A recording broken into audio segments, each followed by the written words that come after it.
पेशावरी कलूल इसलिए भी कहा जाता है क्योंकि ये पेशावर की फूड स्ट्रीट की फेमस डिश है। इंडिया में राजमा कहा जाता है, अदर कंट्रीज और डिफरेंट प्लेसेस पे इसको लाल लोबिया और किडनी बीन्स भी कहा जाता है। चलें जी स्टार्ट करते हैं मसालेदार कलूल बनाना। बिस्मिल्लाहिर्रहमानिर्रहीम। जी तो यहाँ मैंने लोबिया 3 घंटे पहले से भिगो के रख दिया था। आप चाहे तो इसको 1 घंटा या आधा घंटा भी भिगो के रख सकते हैं। अब प्रेशर कुकर में मैं लोबिया को ऐड करूंगी और इसमें मैं इतना पानी ऐड कर दूंगी कि लोबिया इसमें सारा डिप हो जाए। 1 चम्मच मैंने इसमें नमक भी ऐड कर दिया था और फिर मैंने इसको वेट लगा दिया था तकरीबन 20 से 22 मिनट का।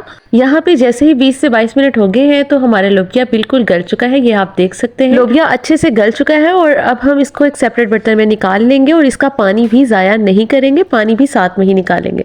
अब यहाँ पे मैंने एक कढ़ाई में तकरीबन 1 कप के करीब ऑयल ऐड कर दिया था और इसमें मैंने कुछ खड़े मसाले ऐड कर दिए हैं। 1 बड़ी और 2 छोटी इलायचियाँ, 3 लौंग, 2 कड़ी पत्ते और एक छोटा सा दालचीनी का टुकड़ा इसमें ऐड कर दिया है। अब इन खड़े मसालों को थोड़ा सा किड़किड़ा लूंगी। जैसे ही ये थोड़े से कड़क जाएंगे तो मैं यहाँ पे ऐड कर दूंगी 2 छोटे साइज के मैंने प्याज लिए थे और इनको मैंने थोड़ा सा पानी ऐड करके ग्राइंड कर लिया था, देन मैंने इसमें ऐड कर दिया है।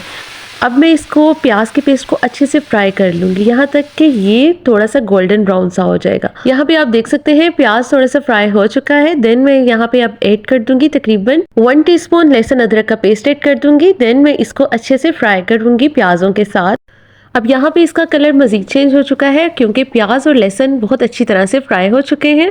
और अब मैं यहाँ पे ऐड कर दूंगी हस्बे ज़रूरत नमक और 1 चम्मच मैंने लाल मिर्च पाउडर ऐड कर दिया है और 1 चाय का चम्मच मैंने कुटी हुई लाल मिर्च ऐड कर दी है। और इसके बाद जी 1/2 टीस्पून मैंने हल्दी का ऐड कर दिया है। 1/4 टीस्पून के बराबर मैंने गरम मसाला ऐड कर दिया है। अब यहाँ पे 1 खाने का चम्मच हरी मिर्चों का पेस्ट ऐड कर दिया है, ये मस्ट ऐड कीजिएगा, इससे फ्लेवर बहुत अच्छा बनता है। मसालों को अच्छे से मिक्स करने के बाद मैंने यहाँ पे 1 लार्ज साइज के टमाटर को पानी डाल के ग्राइंड कर लिया था। देन मैंने इसका एक स्मूथ सा पेस्ट तैयार करके इसमें ऐड कर दिया है और इसको मैं अच्छे से मिक्स कर लूंगी। और यहाँ पे मैं थोड़ा सा पानी मज़ीद ऐड करूंगी ताकि मसाले की बनाई बहुत अच्छे से हो सके। और इसको थोड़ा सा मैंने मिक्स किया है। थोड़ा सा जैसे ही बॉयल आने लगेगा तो मैं इसको कवर करके तकरीबन 3 से 4 मिनट के लिए मीडियम फ्लेम पे रख दूंगी। और 3 से 4 मिनट के बाद जी मसाले की कुछ ऐसी कंडीशन है, बहुत अच्छे से मसाला तैयार हो चुका है, ये आप देख सकते हैं। बहुत स्मूथ हमारी ग्रेवी रेडी हो चुकी है। और यहाँ पे अभी मज़ीद इसको कुक करूँगी इस मसाले को लोबिया के साथ। यहाँ मैं लोबिया ऐड कर दूँगी और लोबिया का जो पानी था जिसमें मैंने बॉईल किया था वो पानी भी मैंने इसमें साथ ही शामिल किया है। और अब मैं लोबिया को इस मसाले के साथ अच्छे से कुक करूँगी और इसकी भुनाई करूँगी। भुनाई करने से पहले मैंने साथ ही इसमें मज़ीद मसाले ऐड करने हैं। यहाँ पे 1 खाने का चम्मच मैंने ज़ीरा पाउडर और 1 टेबलस्पून ही मैंने इसमें धनिया पाउडर ऐड कर दिया है। अब मैं इसको अच्छे से मिक्स कर दूंगी।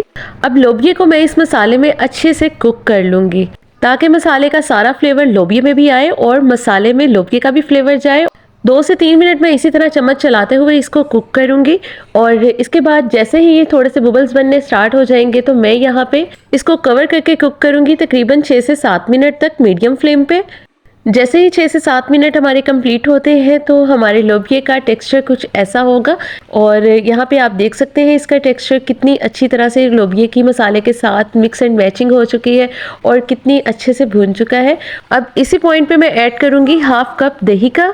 और यहाँ पे जी मैंने 1/2 कप दही ऐड कर दी है और दही के साथ अब मैं लोबिया को अच्छी से मिक्स कर लूँगी। अच्छी तरह से बीट करके दही को ऐड करना है और लो फ्लेम पे ऐड करना है। और इस तरह से अब दही को मैं लोबिया में अच्छे से मिक्स कर दूंगी, मतलब यहाँ पे मैं लोबिया की दही के साथ अच्छे से भुनाई भी कर लूँगी। यहाँ पे मैंने 3 अदद हरी मिर्चें कट लगाकर इसमें ऐड कर दी हैं। और यहाँ पे जी अब मैं इसकी मज़ीद भुनाई करूँगी, तकरीबन 2 से 3 मिनट लगेंगे। हाई फ्लेम पे इसकी अब भुनाई कर देंगे। दही को मिक्स करने के बाद दही के साथ भी लोबिया की बहुत अच्छी तरह से भुनाई हो चुकी है। यहाँ पे आप देख सकते हैं इस पॉइंट पे भी आप इसको सर्व कर सकते हैं। ज़्यादा मसालेदार पसंद है तो आप इस पॉइंट पे भी सर्व कर सकते हैं। और अगर आप थोड़ी सी ग्रेवी पसंद करते हैं तो इसमें आप थोड़ा सा पानी ऐड कर दें। मैं थोड़ी ग्रेवी बनाने के लिए इसमें 1 कप के करीब पानी ऐड करूँगी। पानी ऐड करने के बाद जी मैं इसको मीडियम टू हाई फ्लेम पे थोड़ा सा कुक करूँगी। 2 से 3 मिनट मैंने इसी तरह इसको मीडियम टू हाई फ्लेम पे कुक किया है ताकि लोबिया अच्छी तरह से घुल मिल जाए। अब हमारा मज़ेदार किस्म का पेशावरी कलूल मसालेदार बिल्कुल तैयार हो चुका है। अब मैं इसको कवर करूँगी ताकि ऑयल ऊपर आ जाए। सिर्फ 2-3 मिनट के लिए इसको कवर करूँगी और इसके बाद जी मैं अब इसकी सर्विंग कर दूँगी। यहाँ पे जी आप देख सकते हैं लोबिया का टेक्सचर और इसका मसालेदार किस्म का इसका टेक्सचर आप देख सकते हैं। माशाल्लाह से बहुत ही ज़बरदस्त किस्म का लोबिया हमारा तैयार हो चुका है और धनिया के साथ मैंने इसकी गार्निशिंग कर दी है। वीडियो को लाइक और चैनल को सब्सक्राइब भी कर दीजिएगा। दुआओं में याद रखिएगा। Take care. अल्लाह हाफिज़।